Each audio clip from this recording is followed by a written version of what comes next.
Day 2 of the NASCAR versus 2311 trial was packed. We got 4 full hours of Denny Hamlin on the stand, some aggressive cross-examination from NASCAR's attorneys, and new testimony from NASCAR Executive Vice President Scott Prime. There's a lot to unpack, so let's get right into it. Day 2 opened with more of Denny Hamlin's testimony, and NASCAR's attorney Lawrence Buterman came out swinging. He argued that teams are asking for $205 million in damages, which he said would equal to about 900% return on investment compared to what 2311 put in. Hamlin pushed that their expert would explain the damages later on in the trial and not himself. Hamlin also confirmed his $14 million salary at Joe Gibbs Racing.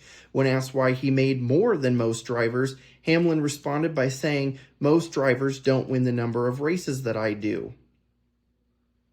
A big chunk of cross-examination centered on old podcast clips and interviews where Hamlin praised NASCAR.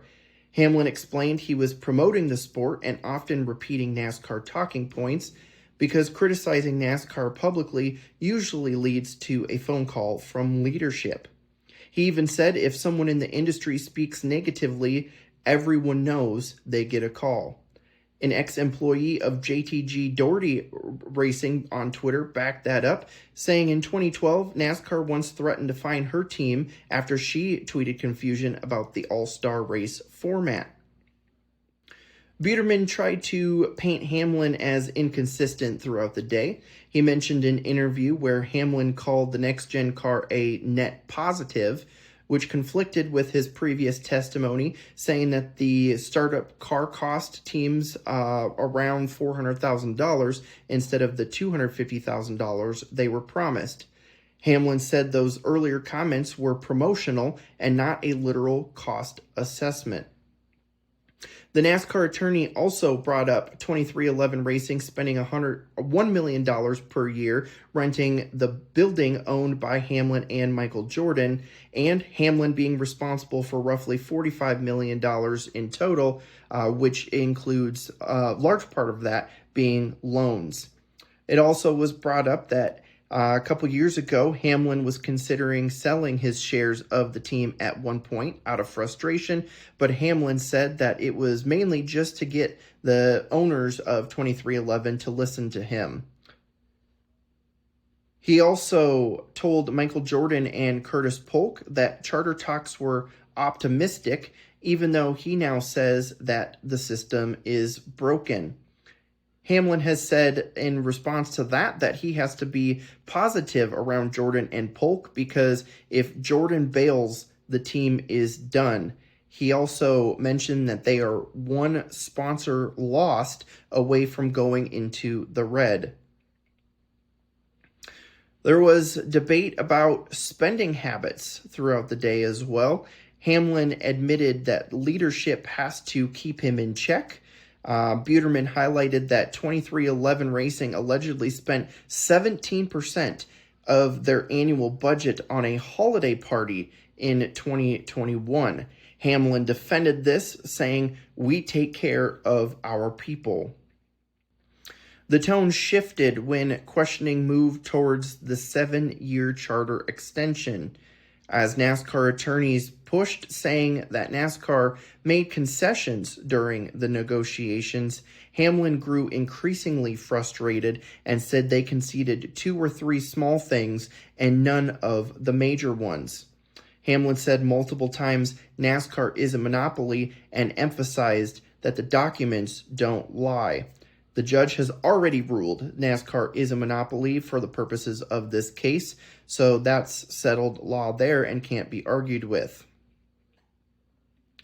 Hamlin said that he does not like NASCAR's driver ambassador program, which was brought up this year, because teams are forced to hand over their top assets, the drivers, to promote NASCAR and its sponsors instead of the team sponsors.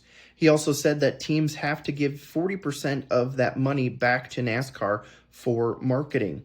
Hamlin mentioned that if NASCAR handles sponsorship connections directly with the drivers, the sponsors no longer need the teams. Buterman tried comparing NASCAR's exclusivity to 23XI's own Riley Herbst contract that prevents drivers from racing elsewhere. Hamlin answered, "We are not a monopoly. You are. Drivers have options. Teams do not." Before signing the 2025 charter agreement, 23XI Racing wanted the following: 7-year contracts that were not automatic renewals, good faith renegotiation if media rights went up, no non-compete if teams lost charters or got rid of their charters, cost control protections against rule changes that raise expenses, such as racing in another country or other mechanical rule changes, no driver ambassador program, and the team IP protected unless NASCAR paid for it. This also included permanent charters, and said that Hamlin communicated this to Jim France directly, even though it was not included in the original letter. It also did not include removing exclusivity from track agreements or removing IP restrictions on the next-gen car. It also did not include ending non-competes that exist between tracks and NASCAR. Lastly, Hamlin said that the RTA, the Race Team Alliance, researched launching a breakaway series, but found it was impossible without access to tracks, which the majority of which NASCAR controls. NASCAR Executive Vice President Scott Prime took the stand after Hamlin, and the focus shifted to early charter negotiation strategies, NASCAR's internal concerns, and what NASCAR did or didn't do to avoid a breakaway series. When talking about contingency plans, Prime said NASCAR explored backup plans only if teams refused to sign agreements.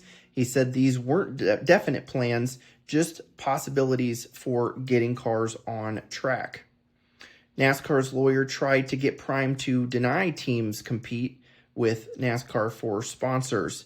Prime said he never heard of NASCAR taking sponsors away from teams, which contradicted Hamlin's day one testimony about Geico leaving Germain Racing, which Hamlin said helped push that team out of business.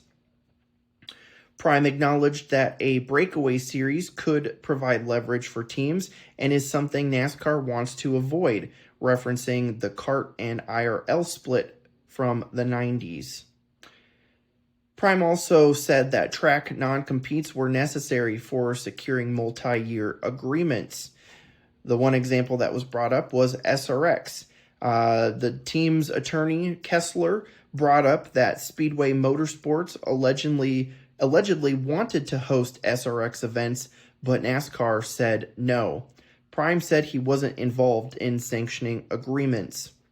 Throughout questioning during the day, Prime repeatedly said he didn't recall details, didn't know answers, or couldn't speak to certain decisions.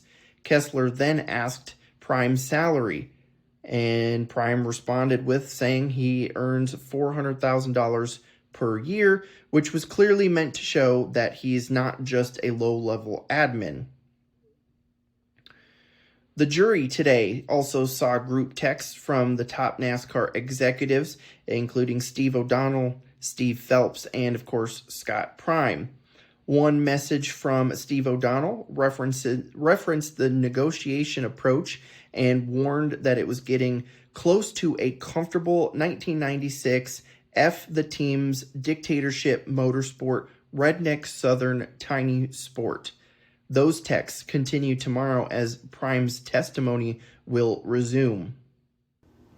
We also got some legal commentary from attorney Shannon McMenemy, who offered insight on X into what's happening strategically, saying she appreciated that Denny Hamlin pushed questions regarding damages back to the team's expert instead of trying to answer off the cuff.